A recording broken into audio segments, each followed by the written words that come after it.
আপনারা জানেন কি এই শ্রাবণ মাস ভগবান শিবের কেন এত প্রিয়? কেনই বা এই সময় ভগবান শিবের মাথায় জল ঢালা হয়? এবং বিবাহিত মহিলারা কেনই বা এই সময় সবুজ রঙের চুড়ি পরে? চলুন জানা যাক। এই কাহিনী সমুদ্র মন্থনের সময়। দেবতারা এবং অসুররা একসাথে সমুদ্র মন্থন করেছিলেন। এ সময় সমুদ্র মন্থনের ফলস্বরূপ অনেক মূল্যবান জিনিসের সাথে হলাহল বিষও বেরিয়ে আসে। এই বিষ এতটাই বিষাক্ত ছিল যে তা গোটা সৃষ্টিকেই ধ্বংস করে দিতে পারত।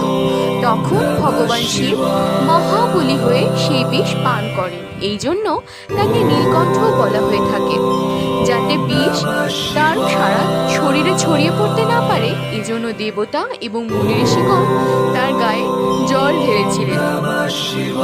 এই ঐতিহ্য আজও পালিত হয়, বিশেষত শ্রাবণ মাসে, কারণ এই সময় প্রকৃতি অনেক সতেজ থাকে, বর্ষা হয়, তাই একে বিশুদ্ধির মাসও বলা হয়ে থাকে। এই জন্য এই মাস ভগবান শিবেরও অত্যন্ত প্রিয় একটি মাস। তাই ভক্তরা বিশ্বাস করেন যে এ সময় ভগবান শিবকে জল, দুধ, বেলপাতা এবং ধুতরা ফুল যদি অর্পণ করা হয় তাহলে তার আশীর্বাদ লাভ করা যায়।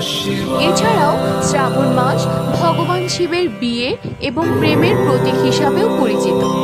এছাড়া আমরা এবার জানবো এ সময় মহিলারা সবুজ চুড়ি কেন পরেন। আসলে সবুজ রং হচ্ছে উর্বরতা, সুখ, সমৃদ্ধি, শান্তি এবং সৌভাগ্যের প্রতীক। এজন্য বিবাহিত মহিলারা এই শ্রাবণ মাসে ভগবান শিবের আশীর্বাদ লাভের জন্য এবং স্বামীর দীর্ঘায়ু কামনায় সবুজ চুড়ি পরে থাকেন।